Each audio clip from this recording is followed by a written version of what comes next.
नमस्कार, बहुत स्वागत है आपका स्वदेश न्यूज में। मैं हूं आपके साथ अंशु शर्मा। चार बड़ी खबरें आप देख रहे हैं और नजर डालेंगे कि आज की चार बड़ी खबर कौन सी है।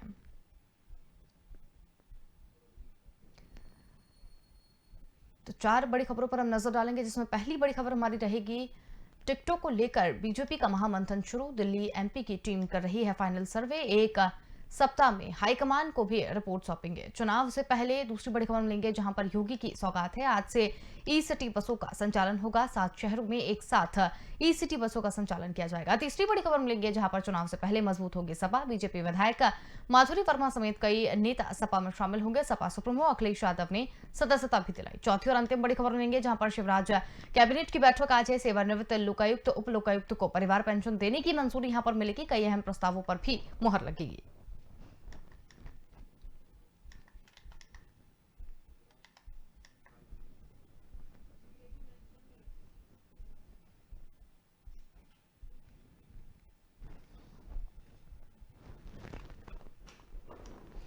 चलिए पहली बड़ी खबर की ओर रुख करेंगे, जहां पर नए साल के साथ ही अब यूपी विधानसभा चुनाव को लेकर भाजपा में टिकटॉक को लेकर महामंथन शुरू हो गया है और उसके लिए फाइनल सर्वे भी शुरू कर दिया गया है।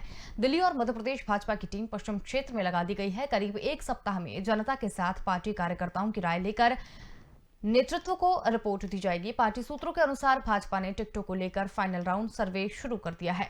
इसके तहत पश्चिम क्षेत्र के 71 सीटों की जिम्मेदारी दिल्ली और मध्य प्रदेश भाजपा नेताओं को दी गई है और एक प्रदेश स्तरीय नेताओं को एक एक मंडल की जिम्मेदारी दी गई है। वहीं 3-3 पदाधिकारियों को एक एक विधानसभा क्षेत्र में लगाया गया है। वहीं मेरठ जैसे बड़े जिलों में 20-20 लोगों की टीम भेजी गई है। टीम ने अपना काम शुरू कर दिया है। दिल्ली भाजपा के प्रदेश स्तरीय पदाधिकारियों को मेरठ मंडल की जिम्मेदारी दी गई है और उनके नेतृत्व में एक बार सभी जिले का दौरा शुरू किया जा चुका है। वो आम लोगों के साथ पार्टी कार्यकर्ताओं की भी राय ले रहे हैं। अब फाइनल राउंड में कार्यकर्ताओं और आम लोगों से वर्तमान विधायक के साथ चर्चा चल रहे नामों को लेकर भी राय ली जा सकती है। तो ये बड़ी खबर हम आपको बता रहे हैं, बीजेपी में महामंथन जो है वो शुरू हो चुका है। टिकट को लेकर बीजेपी में महामंथन चल रहा है।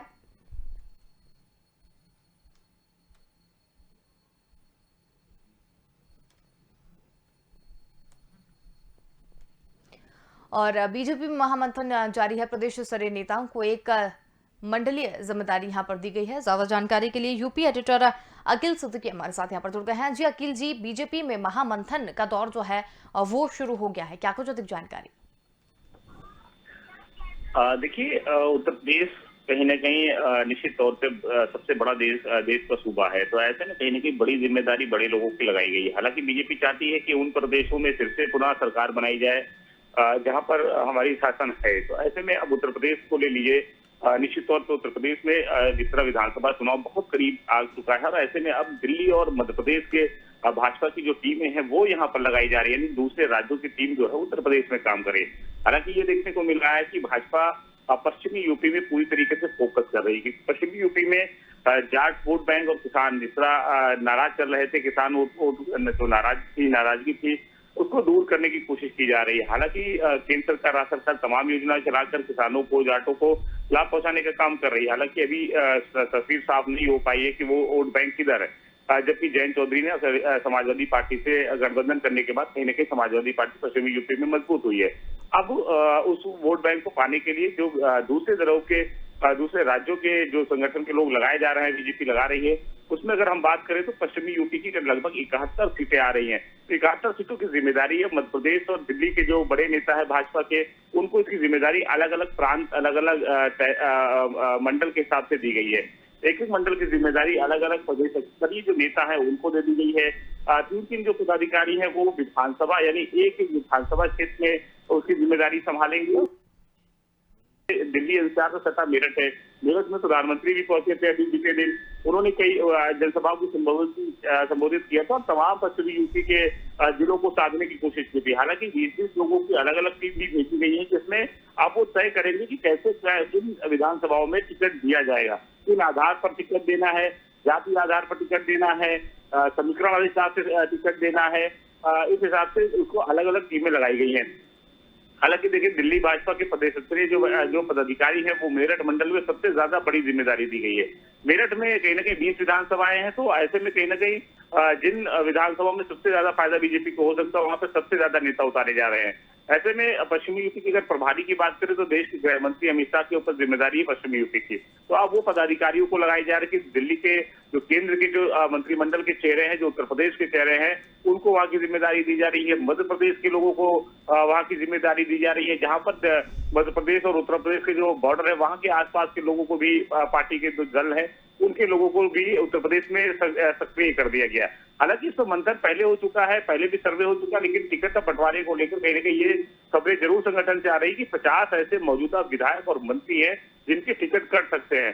वो देखा जाए तो भाजपा कार्यालय के वो दौरे अपना चक्कर भी लगा रहा है, लेकिन टिकट उनका फाइनल ना होने के नाते कहीं ना कहीं अब उन संगठन वो उन क्षेत्रों में, उन विधानसभाओं में जिसको टिकट देना है, जैसे एक विधानसभाओं में 5 पद और 7 दावेदार है, तो उन पे अब फैसला लेना है क्योंकि समय बहुत कम है। तो ऐसे में अब दिल्ली हाईकमान के जो संगठन के लोग हैं वो दिल्ली के और मध्य प्रदेश के और अन्य राज्यों के लोगों को उत्तर प्रदेश के हर विधानसभा में उतार के वो सर्वे कराना चाहिए कर रहे हैं और उस आधार पर भी टिकट बंटवारा होगा, जिससे कहने के कोई दिक्कतों का सामना न करना पड़े। कोई जो विरोध का शुरू होता है, दूसरे की एक टिकट मिल गया इसको और 5 के विरोध में आएंगे, तो वो 5 विरोध में ना आए, ऐसे लोग लेकर दिल्ली और मध्य प्रदेश के जो संगठन के लोग हैं उनको लगाया गया। तो उस रिपोर्ट के आधार पर आगे टिकट का बंटवारा उत्तर प्रदेश की भारतीय जनता पार्टी करेगी।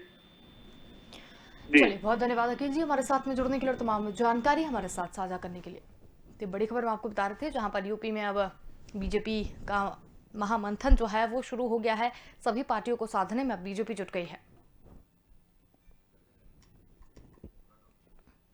दूसरी बड़ी खबर की ओर रुख करेंगे, जहां पर यूपी में लखनऊ, कानपुर, प्रयागराज, वाराणसी, गोरखपुर के बाद 7 अन्य शहरों में आज से ई सिटी बसों का संचालन शुरू हो गया और इन शहरों में मेरठ, मुरादाबाद, बरेली, शाहजहांपुर, अलीगढ़, आगरा, मथुरा शामिल है। मुख्यमंत्री योगी आदित्यनाथ आज शाम 5:30 बजे लखनऊ से इन बसों का वर्चुअली लोकार्पण करेंगे और इन 7 शहरों में 75 ई बसें भी चलेंगी। बताया जा रहा है कि मेरठ में 15 और अन्य शहरों में 10-10 सिटी बसें चलेंगी। हालांकि अभी तक इन बसों का निदेशालय स्तर पर शहरों के हिसाब से आवंटन नहीं हुआ है। इन बसों का पब्लिक प्राइवेट पार्टनरशिप मॉडल पर संचालन होगा। तो आपको बता दें कि सीएम योगी की सौगात वहां पर देखने को मिल रही है। 7 शहरों में एक साथ ई बसों का संचालन होगा।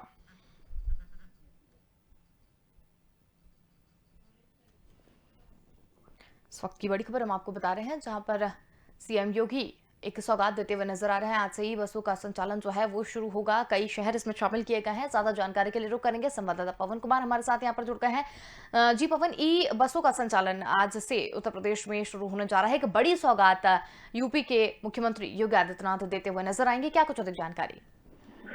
जी बिल्कुल, देखिए उत्तर प्रदेश के 7 शहरों में आज से जो 75 बसें ई बसें दौड़ेंगी, जिसमें से आज 5:30 बजे मुख्यमंत्री योगी आदित्यनाथ लोक भवन से इसकी वर्चुअल लोकार्पण करेंगे।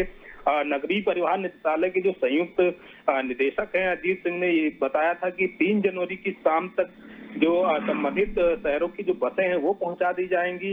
हालांकि जो जानकारी है वो सारी जो 7 शहर हैं, जो 75 बसें हैं, ये 7 शहरों में कल शाम को पहुंचा दी गई थी। बसों के जो संचालन का जिम्मा पीएमआई कंपनी को सौंपा गया है। इन कंपनियों में यात्रियों का जो सफर है वो सुगम होगा। ये जो बसें हैं वो लखनऊ, कानपुर, प्रयागराज, वाराणसी, गोरखपुर के 7 अन्य शहरों में 4 जनवरी मतलब शाम से इसकी शुरुआत की जाएगी। बसों का संचालन शुरू किया जाएगा। 7 शहरों में जो मेरठ, मुरादाबाद, बरेली, शाहजहांपुर, अलीगढ़, आगरा, मथुरा शामिल हैं और साथ ही आगरा का जो मथुरा, वृंदावन, मुरादाबाद और बरेली में 12-12 बसें ई बसें चालू की जाएंगी। इसके अलावा शाहजहांपुर में 9 और मेरठ में 10 और अलीगढ़ में 8 बसें चालू की जाएंगी। ये जो बसें होंगी, ये इसमें जो यात्री होंगे वो निःशुल्क होंगे। इसमें भी कोटा निर्धारित किया गया है। लखनऊ की एसी इलेक्ट्रॉनिक बसों में नए साल के जो दिव्यांग यात्रियों के लिए निःशुल्क यात्रा की सुविधा की गई है। वही इनके अलावा जो संसद सदस्य हैं, लोकसभा सदस्य हैं, यूपी विधानसभा के पूर्व सदस्य हैं, सूचना निदेशालय के मान्यता प्राप्त जर्नलिस्ट हैं और स्वतंत्रता संग्राम सेनानी हैं, सरकार द्वारा जो सम्मानित बेसिक और माध्यमिक स्तर के जो शिक्षक कर्मचारी हैं, लोकतंत्र रक्षक सेनानी निःशुल्क यात्रा की सुविधा प्राप्त कर सकेंगे। इसके साथ ही और भी अगर हम महिलाओं की बात करें तो महिलाओं में भी जिसका कोटा आरक्षित है वो भी इस बसों में निःशुल्क सुविधा प्राप्त कर सकेंगे। जी बिल्कुल पवन, लेकिन जिस तरीके से ई बसों का संचालन आज शाम को 5 साढ़े 5 बजे वो वर्चुअली उद्घाटन उसका करेंगे और कई शहर इसमें शामिल हैं, जिसमें बरेली है, मुरादाबाद है और भी बहुत सारे शहर इसमें शामिल हैं। तो किस तरीके की सुविधा जो है वो वहाँ की जनता को मिलती हुई नजर आ रही है? जी बिल्कुल, देखिए हर शहरों में और क्योंकि ये जो हर शहरों में जिस प्रकार की ये जो सुविधाएं हैं, आज मुख्यमंत्री योगी आदित्यनाथ जब से शुरुआत करेंगे इसमें, तो कहीं ना कहीं जो लोगों को समस्याओं का सामना प्राइवेट बसों के द्वारा उनको सुविधा नहीं मिल पाती थी, तो इलेक्ट्रॉनिक बसों में काफी स्पेस भी और भी तमाम इन बसों में सुविधाएं हैं, चाहे वो और भी कोविड नियमों का पालन के लिए भी तमाम प्रकार की सुविधाएं की गई हैं, कोटा के लिए भी सुविधाएं की गई हैं, फ्री सुविधाएं जो हैं वो कोटा से जो प्राप्त लोग हैं उनके लिए की गई हैं, और भी जो इनकी जो सीट है वो लगभग अन्य प्राइवेट बसों से लेकर और भी जो परिवहन विभाग की पहले की जो बसें चलती थी वो हालांकि प्रदूषण मुक्त नहीं थी, लेकिन ये जो इलेक्ट्रॉनिक बस है ये प्रदूषण मुक्त है। और साथ ही इसमें और भी तमाम प्रकार के जो टेक्निकल जो बढ़ोतरी की गई है लोगों की सुविधाओं के लिए, जिसमें से चार्जिंग की व्यवस्थाओं से लेके और भी अन्य म्यूजिक सिस्टम से लेके एलईडी, अगर कोई मनोरंजन कार्य के लिए भी इसमें एलईडी लगाई गई है, और चार्जिंग जो स्विच होते हैं ये तमाम प्रकार की और भी जो सुविधाएं हैं वो इसमें लगाई गई हैं, वाईफाई है, ब्लूटूथ है, ऐसी तमाम प्रकार की और भी इसमें जो सुविधाएं हैं वो इन ई बसों के संचालन के लिए इस ई बस में चालू की गई है। साथ ही साथ ये जो यात्री सफर करेंगे उसमें भी उनके लिए भी और भी जो ये चाहे चार्जिंग से लेके वाईफाई ब्लूटूथ से लेके और भी एलईडी से लेके तमाम प्रकार की सुविधाएं हैं, तो कहीं ना कहीं मनोरंजन भरा सफर भी होगा लोगों के लिए और भी इसमें सुविधाएं भी बहुत सारी प्राप्त करेंगे। जी चलिए पवन, बहुत धन्यवाद हमारे साथ जुड़ने के लिए और तमाम जानकारी हमारे साथ साझा करने के लिए। तो सीएम योगी आदित्यनाथ सौगात देते हुए नजर आ रहे हैं। आज से ई बसों का संचालन शुरू किया जाएगा।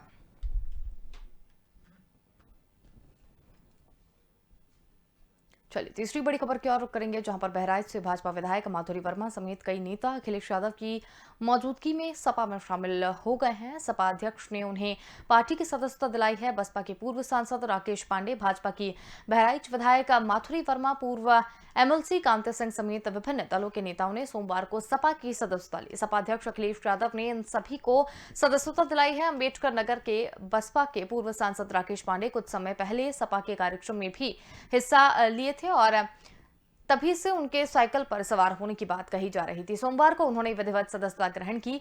भाजपा की बहराइच से विधायक माधुरी वर्मा ने भी सोमवार को सपा की सदस्यता ले ली है। इससे पहले भाजपा के सीतापुर विधायक राकेश राठौर, संत कबीर नगर से जय चौबे भी सपा की सदस्यता ले चुके हैं।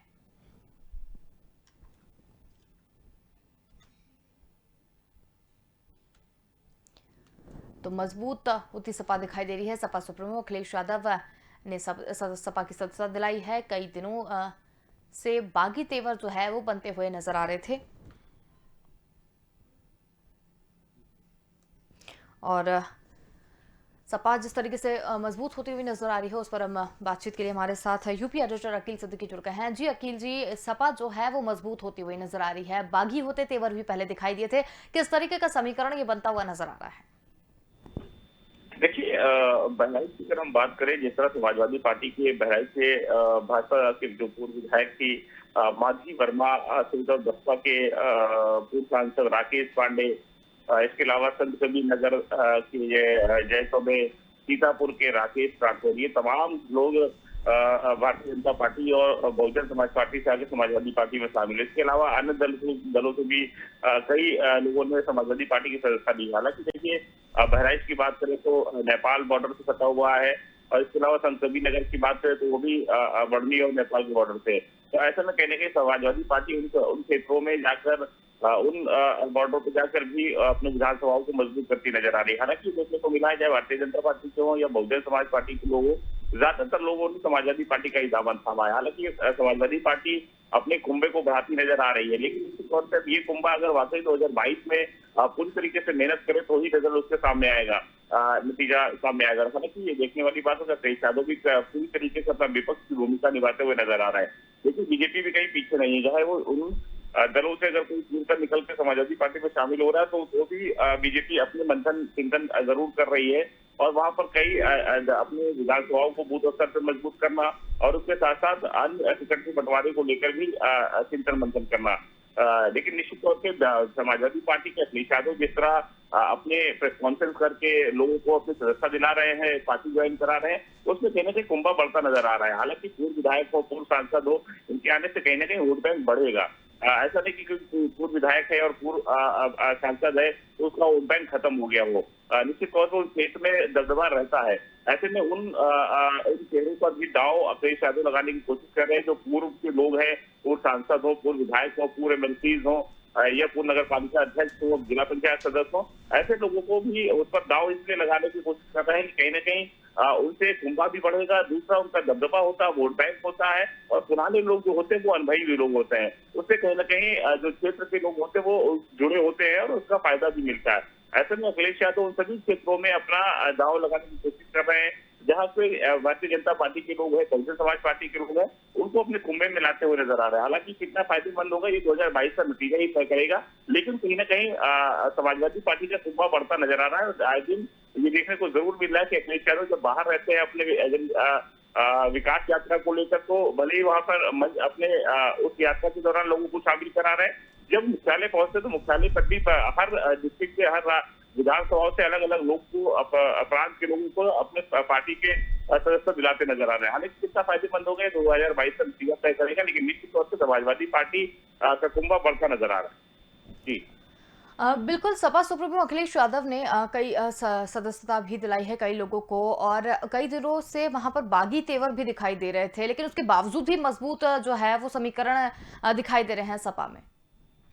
देखिए, समाजवादी पार्टी है जो पहले की समाजवादी पार्टी भी नहीं रही है और पहले के अखिलेश यादव रहे। हालांकि देखिए नई सपा है, नई हवा है कि बैनर तले अखिलेश यादव काम कर रहे हैं। हालांकि ये भी चर्चा का विषय बराबर बना रहा है कि अखिलेश यादव पहले की तरह बहुत ही रिग्युलर टाइप के या बहुत ही नॉर्मल टाइप के अखिलेश यादव नहीं है। अखिलेश यादव अपनी फैसले को सख्ती से फैसला ले रहे हैं, लोगों को किसको ज्वाइन कराना है, किसको नहीं कराना है, दागी को नहीं कराना, जिससे आरोप भी संगठन के न लगे। तो ऐसी चीजों को बहुत ही चिंतन मंथन करने के बाद अखिलेश यादव उन सभी दलों से आए लोगों को भी शामिल करा रहे हैं। हालांकि 2022 का चुनाव है, ऐसे में कहने से समाजवादी पार्टी के सपा सुप्रीमो अखिलेश यादव एक एक पहलू पे खुद काम कर रहे हैं, खुद अकेले मेहनत भी करते नजर आ रहा है। चाहे वो जिले के दौरे हो, विकास यात्रा को लेकर रहा हो, चाहे पार्टी दफ्तर में कार्यक्रम हो, चाहे पार्टी दफ्तर के लोगों को ज्वाइन कराने की बात हो। हालांकि बहुत ही बारीकी से अखिलेश यादव चल रहे हैं, जिसको पता है कि बीजेपी बहुत ही मजबूत है। ऐसे में अगर एक भी पहलू कदम कमजोर हुआ तो कहीं ना कहीं सरकार से नहीं आ पाएंगे। इस बात को लेकर पूरी तैयारी से अखिलेश यादव काम कर रहे हैं, चाहे वो जिलों के दौरे को लेकर रहे, चाहे वो पार्टी दफ्तर में रहे। हालांकि ये भी देखने को मिल रहा है जिस तरह अखिलेश का जिस तरह कद बढ़ रहा है, जिस तरह उनके लहर जिस तरह बढ़ रही है, उसको कहने के सुंदर मजबूत हो रहा है। अब ये कुंभा कितना फायदेमंद होगा 2022 में, ये देखने वाली जरूर बात हो। चलिए, बहुत धन्यवाद आप हमारे साथ जुड़े और इस पूरी चर्चा में शामिल हुए।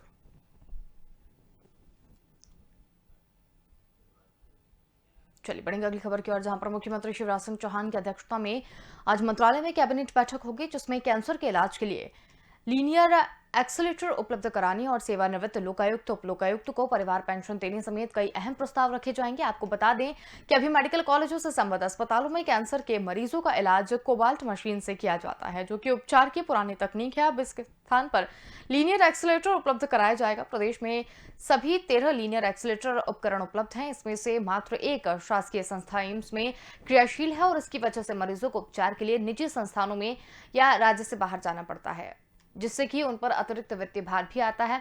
इसी को देखते हुए तय किया गया है कि भोपाल, इंदौर और रीवा मेडिकल कॉलेज से संबद्ध चिकित्सालय में लीनियर एक्सेलेटर की स्थापना निजी जनभागीदारी योजना के तहत की जाएगी। वहीं सरकार और मध्य प्रदेश लोकायुक्त और उप लोकायुक्त नियम 1982 में संशोधन करके सेवानिवृत्त लोकायुक्त उप लोकायुक्त को परिवार पेंशन की सुविधा भी दी जाएगी। तो सीएम शिवराज की आज अहम कैबिनेट बैठक है, जिसमें कई प्रस्तावों पर मुहर भी लगेगी। सुबह 11 बजे मंत्रालय में ये बैठक होनी है, जिसके बाद करीब आधा दर्जन से ज्यादा इसमें प्रस्ताव रखे जाएंगे। ज्यादा जानकारी के लिए रुक करेंगे संवाददाता विवेक राणा हमारे साथ यहाँ पर जुड़ गए हैं। जी विवेक, शिवराज कैबिनेट की एक बड़ी बैठक यहाँ पर है और कई प्रस्तावों पर मुहर लग सकती है, ऐसा बताया जा रहा है, क्या कुछ अधिक जानकारी? बिल्कुल अंशुल, बात की जाए मध्य प्रदेश के मुख्यमंत्री शिवराज सिंह चौहान की, तो आज शिवराज कैबिनेट की बैठक बुलाई गई है, जिसमें कई ऐसे प्रस्ताव है जिस पर चर्चा की जाएगी और प्रस्तावों को रखा जाएगा। मगर बात की जाए शिवराज कैबिनेट की, तो शिवराज कैबिनेट में करीब आधा दर्जन से ज़्यादा जो प्रस्ताव हैं उनको रखा जाएगा और कई ऐसे प्रस्ताव हैं, महत्वपूर्ण प्रस्ताव है जिनको स्वीकृति मिलेगी।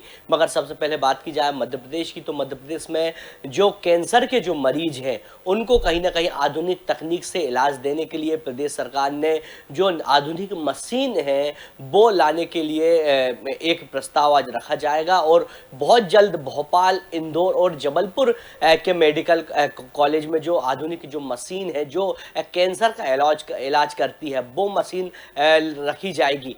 और बात की जाए मध्य प्रदेश की, तो मध्य प्रदेश में जिस प्रकार से कोरोना संक्रमण के मामले बढ़ रहे हैं उसको ध्यान में रखते हुए मुख्यमंत्री शिवराज सिंह चौहान कैबिनेट के मंत्रियों से इस विषय में चर्चा करेंगे और साथ ही अलग अलग जिले के जो स्वास्थ्य व्यवस्था है उसके बारे में भी चर्चा की जाएगी कि कहाँ किस प्रकार की स्वास्थ्य व्यवस्था है या कहाँ कमी महसूस की जा रही है। और बात की जाए सेवानिवृत्त लोकायुक्त और उप लोकायुक्त के जो परिवार है उनको पेंशन का जो प्रस्ताव है उनको लेकर भी आज जो प्रस्ताव है वो रखा जाएगा कैबिनेट में। मगर बात की जाए बालाघाट में वाणिज्यिकरण संपत्ति के 7 करोड़ 21 लाख रुपए में जो मेस अभी वन कंस्ट्रक्शन का बेचने का जो प्रस्ताव आया है उसको आज मंजूरी मिल सकती है। मगर बात की जाए मुख्यमंत्री की, तो लगातार मुख्यमंत्री शिवराज सिंह चौहान की जो ताबड़तोड़ जो बैठक है अंशुल वो देखने को मिल रही है, क्योंकि बात की जाए